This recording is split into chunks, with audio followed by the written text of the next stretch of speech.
Welcome back to the Deep Dive. Today we are pulling a specific thread that I think a lot of us might have touched on in high school English class, maybe briefly, but we probably didn't realize just how much tension was holding that thread together. We're talking about Willa Cather. Willa Cather, yeah.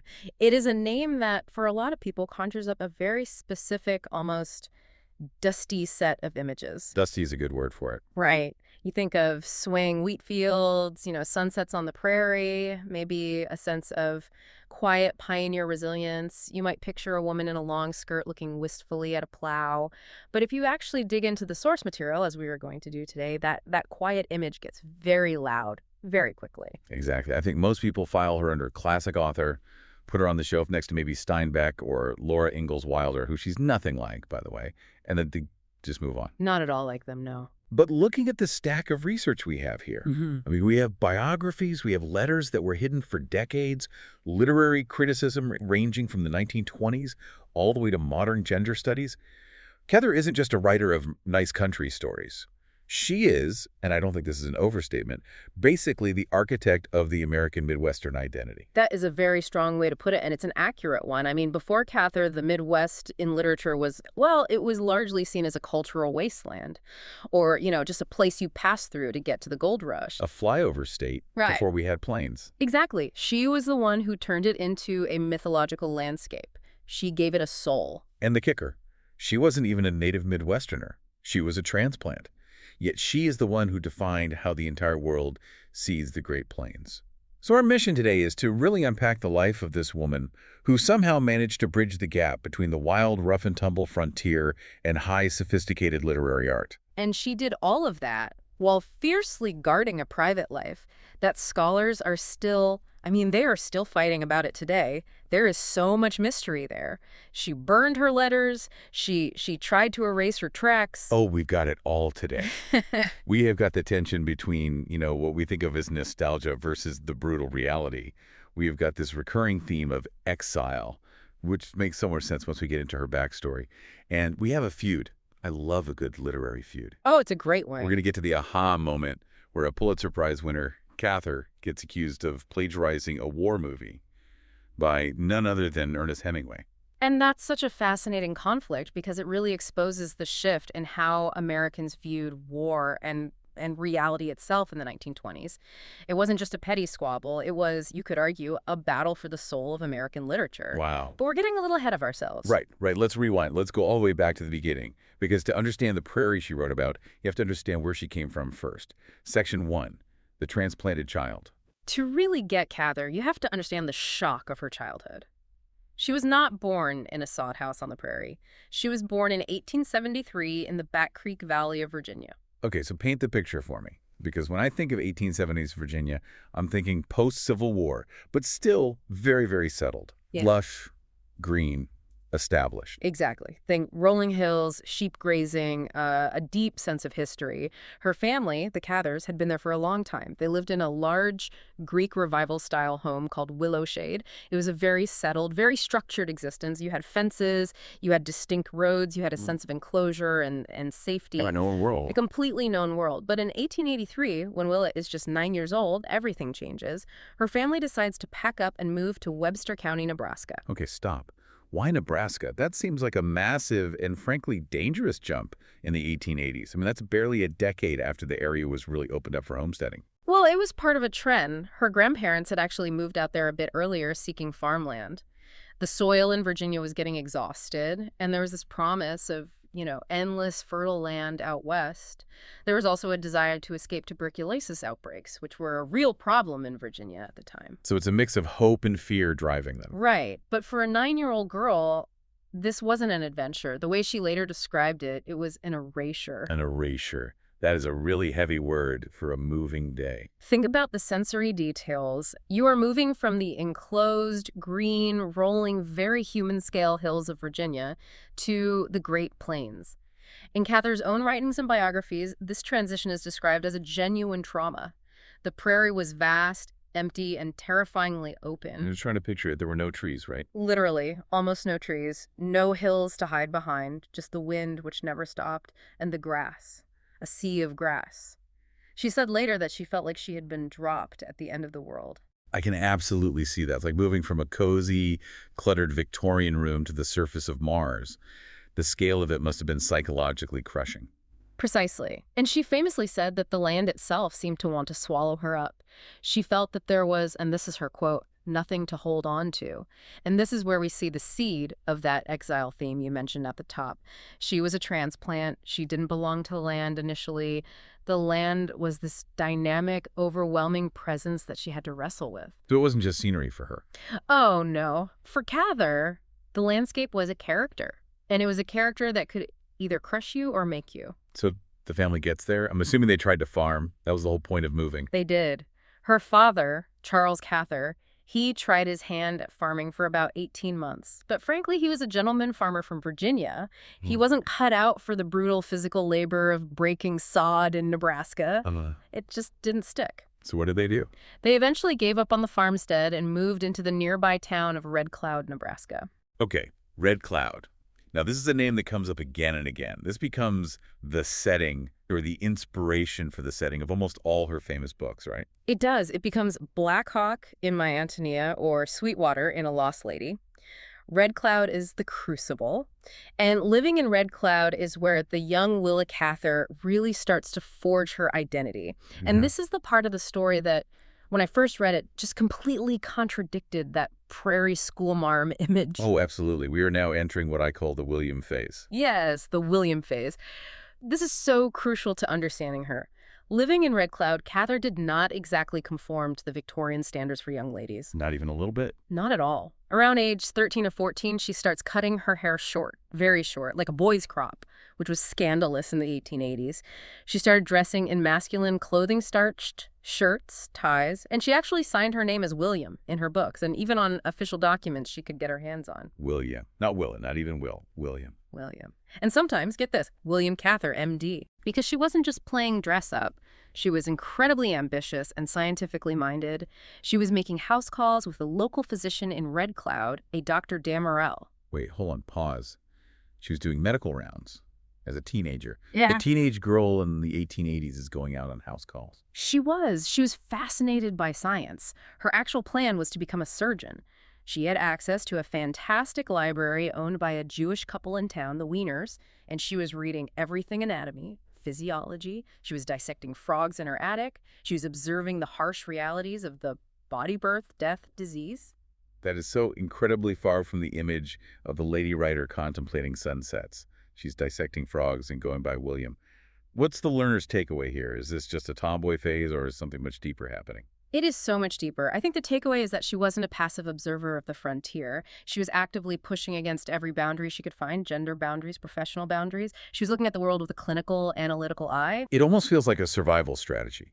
Like she's trying to find a way to have agency in a world that gives her very little. I think that's exactly it. In that era, who had the power? Who had the freedom to move, to study, to cut, to cure, to travel? Men. So if you're a brilliant young girl who wants to be a surgeon, maybe you feel you have to be William to even imagine that future for yourself. And does this connect to her writing later on, that William persona? Oh, directly. It absolutely connects. That persona links to the scholarly debates today about her sexual identity, which we will definitely get to, but it also directly informs her narrative voice. How so? In her most famous books, she often writes from a male perspective. Jim Burden, in My Ántonia, is the narrator. He's a man looking back, telling the story of a woman. Cather was comfortable in that masculine space because she had lived in it, in a way, during her most formative years. Yeah. It was a lens she knew how to use. So she has this intense scientific ambition. She wants to be a doctor. She's hacking up frogs. But obviously, she doesn't stay in Red Cloud forever. No, she outgrows it pretty quickly. She's destined for bigger things. In 1890, she heads off to the University of Nebraska in Lincoln. Which brings us perfectly into Section 2, the hustle. Because the pivot from William the surgeon to Will the writer happens here, and it happens incredibly fast. It does. I mean, she enrolls in 1890 still with the full intention of being a woman of science. But then she writes an essay for an English class. It was an assignment on Thomas Carlyle, the Scottish philosopher. Just a standard homework assignment, nothing special. Supposedly.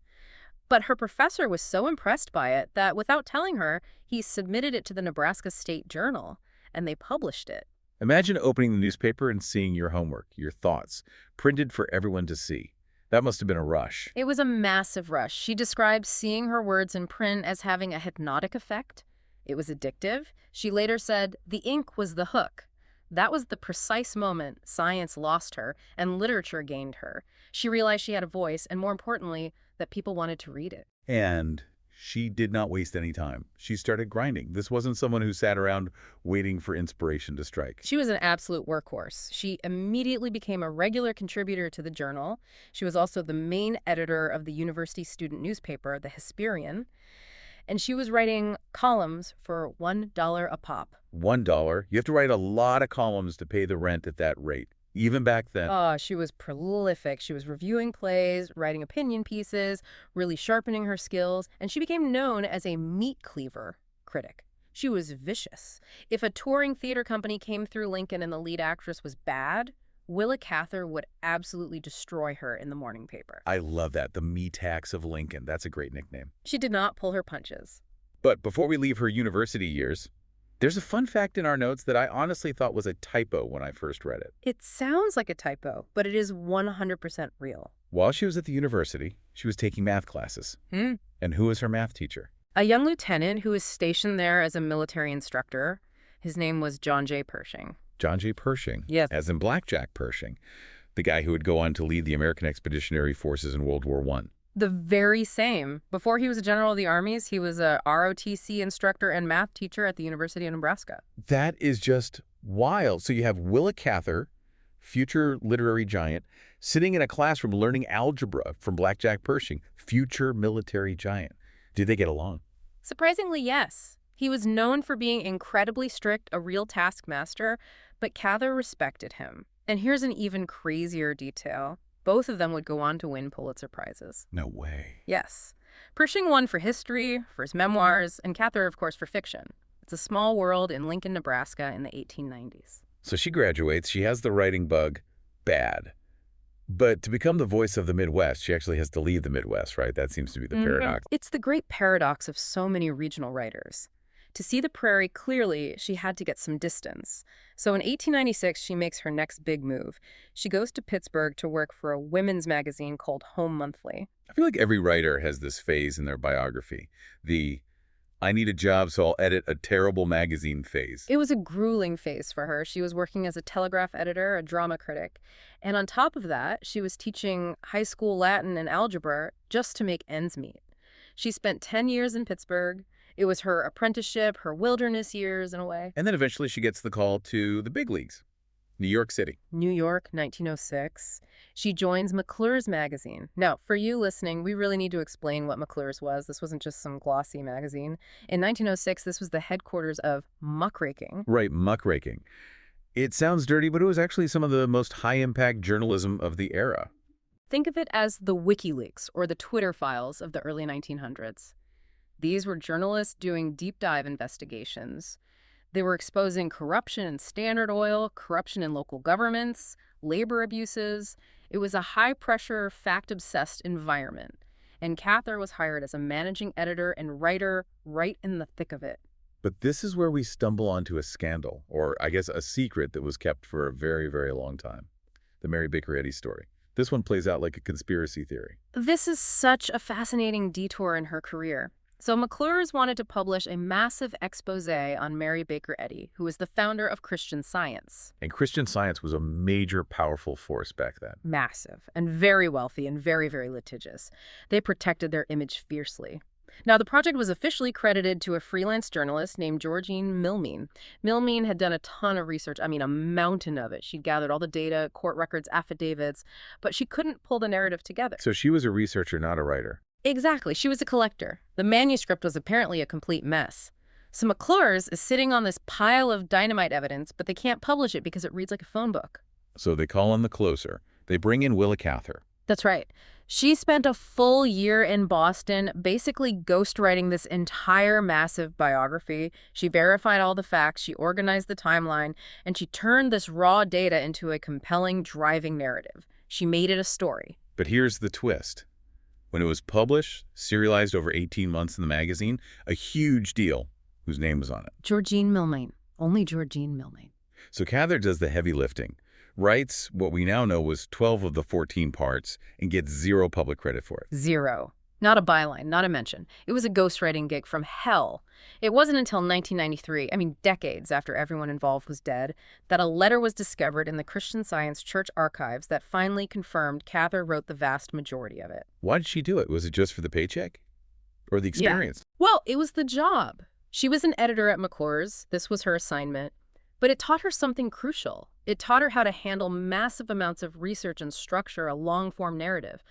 But it also completely burned her out. She was tired of journalism. She was tired of facts for facts' sake. She was tired of writing in other people's voices. So she has the skills, she has the work ethic, she's a machine. But there's no soul in her own writing yet. Correct. And that brings us to the most important meeting of her professional life, the mentor. She meets the writer Sarah Orne Jewett. Sarah Orne Jewett. For those who might not know, she was a very big deal in New England literature at the time, right? A huge deal. She was the master of what they called local color. She wrote these beautiful, subtle stories about Maine, the fishermen, the fading villages. She was older, established, and she took Cather under her wing. And she gave her a piece of advice that basically saved Willa Cather from being a mediocre Henry James copycat. I have the gist of the advice here in the notes. She basically told Cather to stop masquerading. Exactly. Cather had been trying to write these stories that imitated the styles of popular male authors, especially Henry James. Very sophisticated, very psychological, often set in drawing rooms in London or New York. Jewett read them and said, essentially, you are pretending. This isn't you. You are writing from the outside in. You need to write about your own country. Write about your own country. And that meant Nebraska. It meant Nebraska. It meant the immigrants. It meant the wind and the grass. Jewett gave her permission to believe that the wild, uncultured Midwest was a subject worthy of high art. She told her, and this is another great quote, "The thing that teases the mind over and over again is the only thing worth writing about." For Cather, that thing was the prairie. And that one piece of advice directly birthed the Prairie Trilogy, which takes us perfectly into Section 3. This is where Willa Cather becomes Cather. This is the breakthrough, O Pioneers. In 1913, The Song of the Lark in 1915, and the big one, My Ántonia in 1918. These three books, back-to-back, define the genre. Okay, let's really dig into this because I don't want to just list the titles. What made these books so radically different? Because plenty of people were writing Westerns back then. Yeah, the cowboys, the shootouts, the whole Zane Grey sort of thing. Cather wasn't interested in cowboys, not at all. She wasn't interested in gunfights or gold rushes.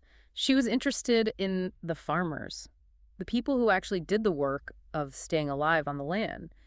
And specifically, she was interested in the immigrants. This is a critical distinction that we often miss today when we look back. Right, because today we think of Nebraska as this sort of homogeneous heartland. But back then, it was a Tower of Babel on the prairie. It was a melting pot on the plains. Cather was fascinated by these diverse cultures she grew up with.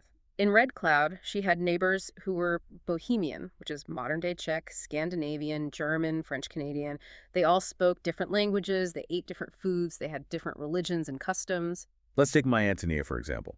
The title character, Ántonia Shimerda, isn't a generic pioneer woman. She is specifically Bohemian. She is, and she's based on Cather's real-life childhood friend, a woman named Annie Sadalek-Pavelka. And what Cather did that was so revolutionary was to give these immigrants a dignity that was incredibly rare in literature at the time. Can you expand on that? What was the usual depiction? Well, you have to remember, the early 20th century in America was rife with xenophobia. There was a strong nativist movement. Immigrants from Eastern and Southern Europe were often portrayed as caricatures or as dirty or as un-American or as threats to the national identity. And Cather just flips that entire script. She makes Ántonia the symbol of vitality and strength and endurance. Susan J. Rosowski, who is a prominent Cather scholar, argued that Cather was perhaps the first major American author to grant immigrants a truly respectable position in our literature. She didn't erase their language or their customs to make them more palatable. She celebrated them. Their foreignness was part of their strength. But she doesn't romanticize it. She doesn't shy away from the incredible hardship of their lives. I remember reading My Ántonia in school and being absolutely struck by the suicide of Mr. Shimerda. That is a pivotal scene, and it's based on a real event from her childhood. Mr. Shimerda, the father, is a cultivated man from the old country. He plays the violin, he's sensitive, and he simply cannot handle the harshness, the silence, the crushing cold and emptiness of Nebraska. He shoots himself. In the way she describes the aftermath. It's heartbreaking. The family is unable to bury him in the Catholic cemetery because he's a suicide, so they have to bury him at the corner of their property at the crossroads. And that lonely grave at the crossroads becomes this powerful symbol. She shows the incredible cost of the American dream. It wasn't just Little House on the Prairie. It was survival of the fittest, and some people didn't survive. So let's talk about the style she used to tell these stories. Because you mentioned earlier that she wasn't writing like the modernists like Joyce or Virginia Woolf doing stream of consciousness. But she also wasn't doing the overstuffed journalism thing from her McClure's days anymore. She developed this concept she called the unfurnished novel. The unfurnished novel. Yes. This is her great contribution to literary theory, and it came directly from her burnout with journalism. She wrote a famous essay about this. She felt that traditional novels, especially the ones by the European realists like Balzac, were cluttered. Cluttered how? Too many details. Exactly. They described every chair in the room, every button on a character's coat, every pattern on the wallpaper. She said that wasn't art, that was just journalism. It was just listing facts. She wanted to throw all the furniture out of the window. She did. She believed that the higher processes of art are all about simplification, about selection. It's about finding the one or two details that imply the whole scene, the whole emotion. Can you give us an analogy? How does this actually work for the reader? How does it feel different? Think about the difference between a cluttered Victorian parlor and a Japanese ink painting. In the ink painting, you might just have one swift brushstroke that suggests mountain and another that suggests the mist.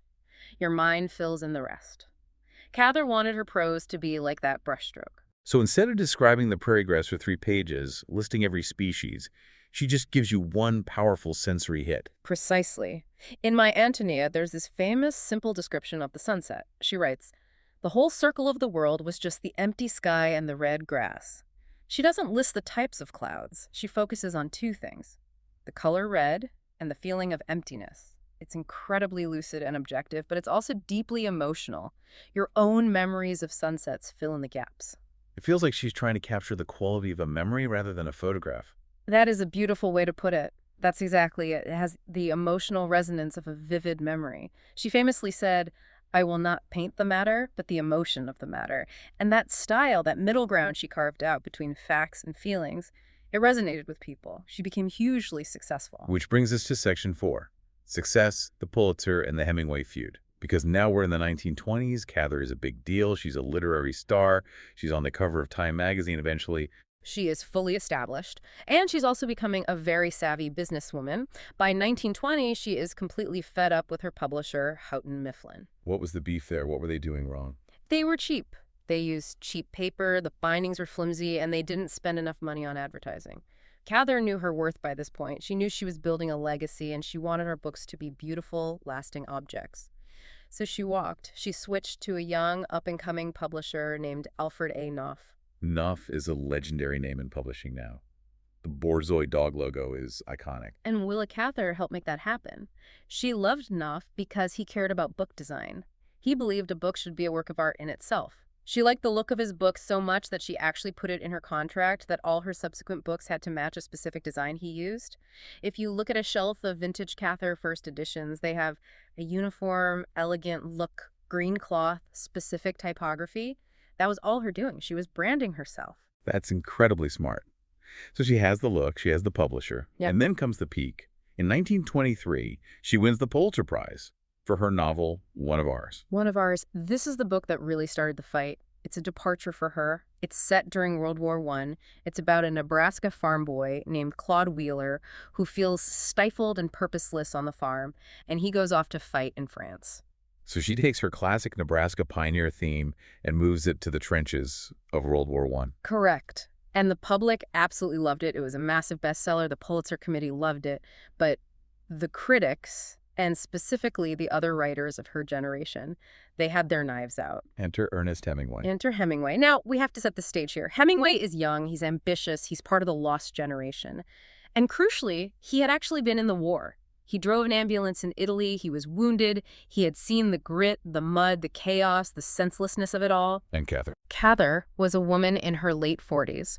who had obviously not been in the trenches. She did her research, she interviewed veterans, but she wasn't there. She didn't have that firsthand experience. And Hemingway did not hold back. What exactly did he say? It was in a letter, right? It was in a private letter to the critic Edmund Wilson in 1923, but it's become infamous. He just savaged one of ours.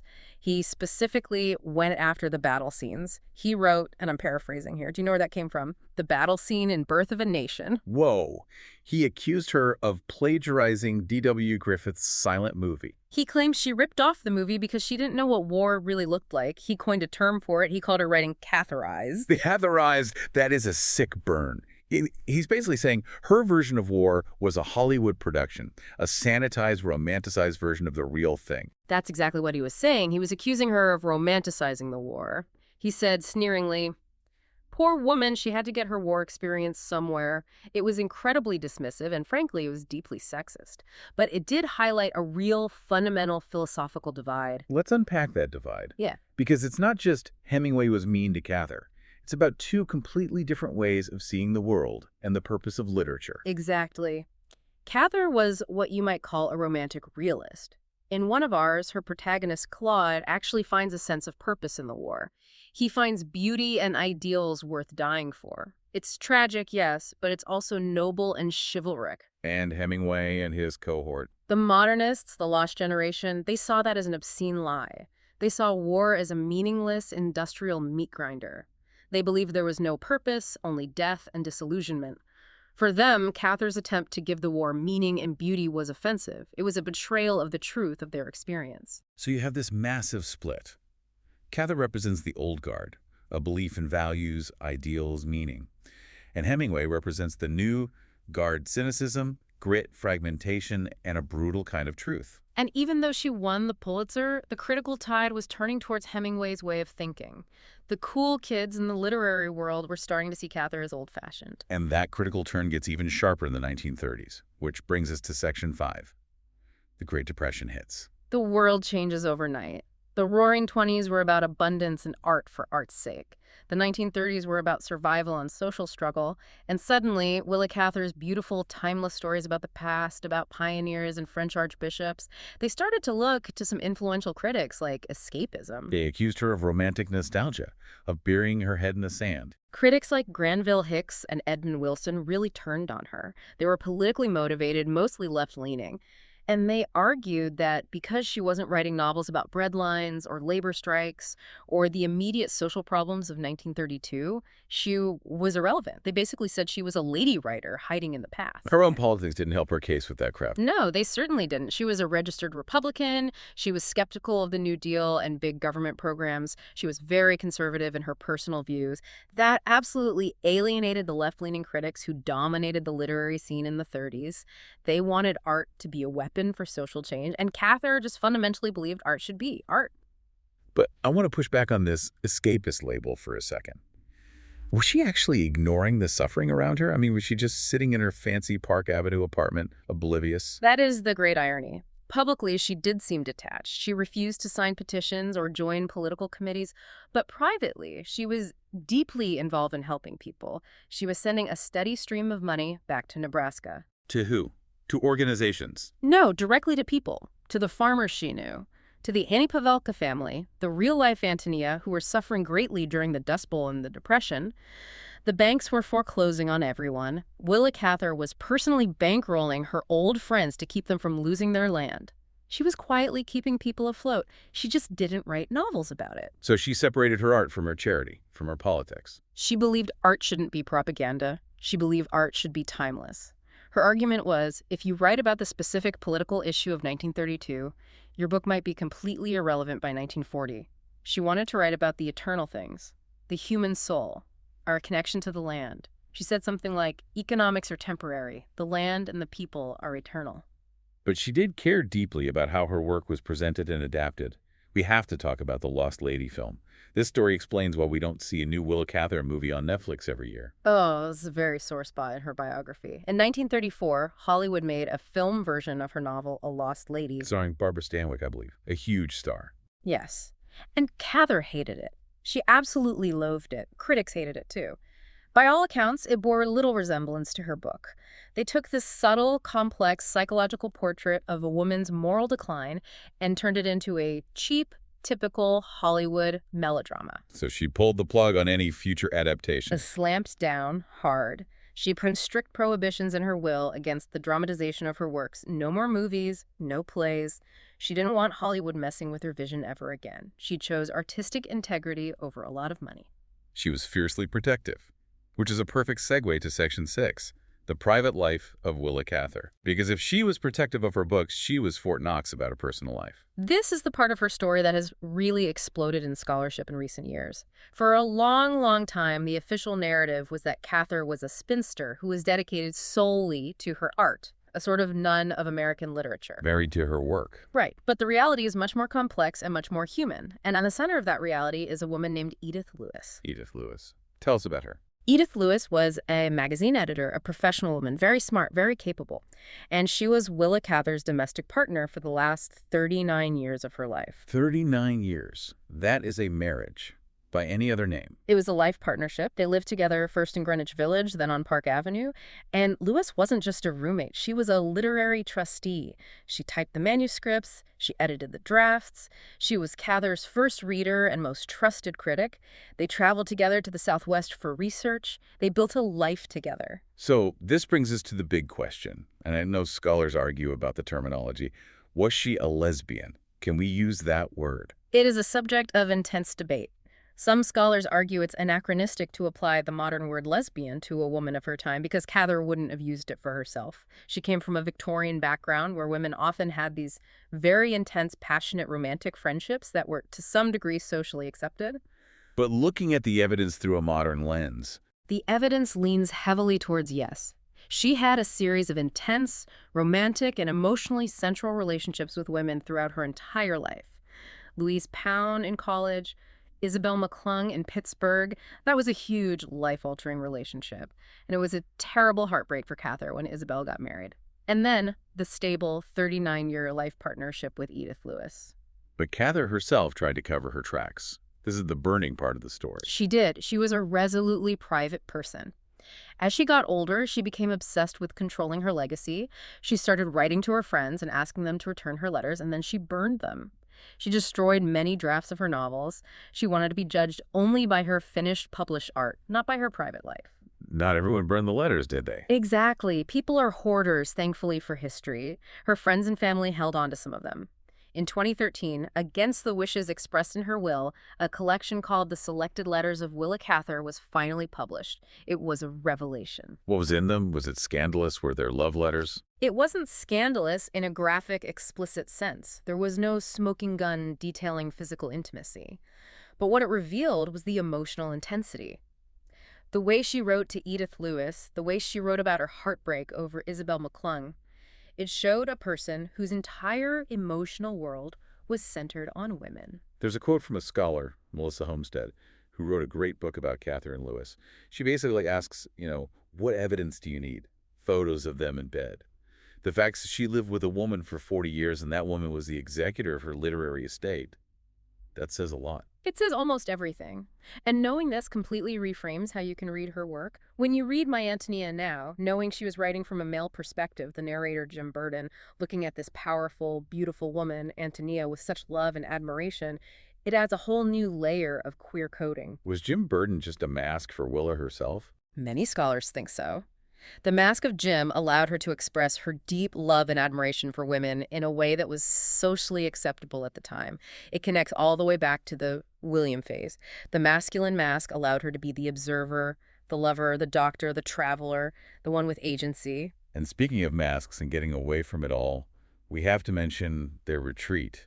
Because living on Park Avenue sounds nice, but Cather needed to escape the city. Oh, she needed it desperately. They had a cottage on Grand Manan Island in New Brunswick, Canada. It was way off the grid. How off the grid are we talking? We're talking primitive. No plumbing, no electricity, a little cottage at a place called Whale Cove. This was where she went to escape the noise of New York and the critics and the social obligations. She and Edith Lewis would go there for the summers. It was in that profound isolation that she wrote some of her later books, like Lucy Gayheart. She needed that silence to hear the voice of her fiction. I just love that image. The famous, sophisticated Pulitzer Prize winner, chopping wood and lighting kerosene lamps just to get some peace and quiet to write. It speaks to that central tension we talked about at the beginning. She was a sophisticated, wealthy, successful woman, but her soul was still seeking that wild space, that connection to the elements she first encountered and was terrified by in Nebraska.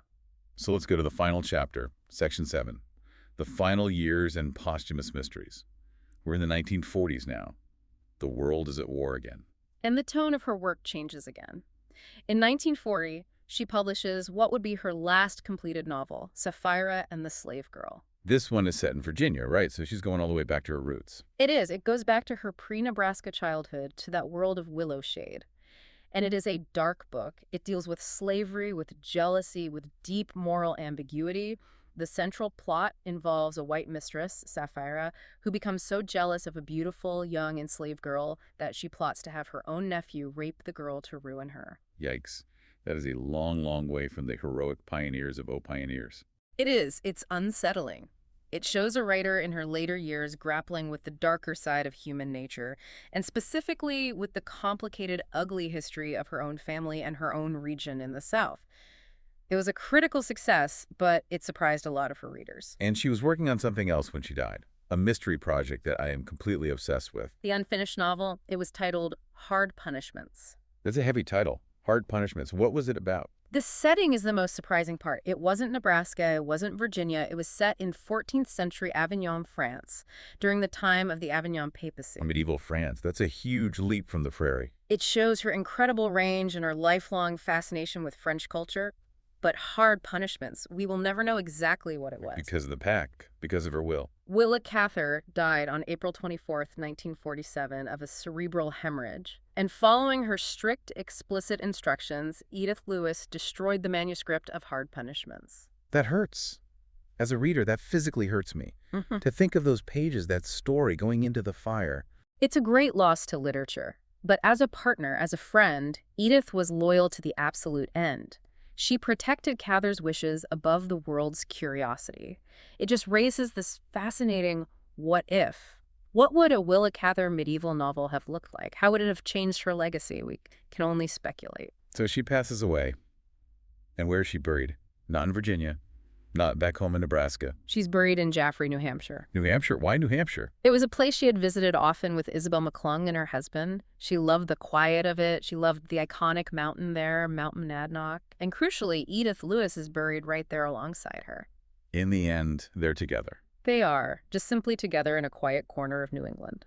So let's zoom out. We've unpacked this incredible life, from the tomboy William dissecting frogs on the plains to the Park Avenue Pulitzer winner who summered in a shack in Canada. What is the lasting legacy here? I think her primary legacy is that she validated the American immigrant story before it was popular or fashionable to do so. She took the people who were considered others, the bohemians, the struggling farmers, the people speaking broken English, and she gave them the status of epic heroes. She made their story as important as the story of Odysseus or Aeneas. She made the Midwest mystical. She gave it a soul when others thought it was just empty space. She absolutely did. And she did it by forging that unique middle ground style. She managed to stand midway between the dry, cluttered facts of journalism and the chaotic, subjective stream of consciousness of the modernists. She created a style that was lucid, clear, and yet deeply emotional. She proved that what you leave out of a story is just as important as what you put in. So here's the so what for the listener. Why does Willa Cather matter today in 2026? I think she matters because she reminds us that place shapes who we are profoundly. In a world where we're all increasingly online and everything feels the same, where every coffee shop and airport looks identical, Cather reminds us that the specific light on a specific hill, the sound of the wind in a specific valley, creates a specific kind of human soul.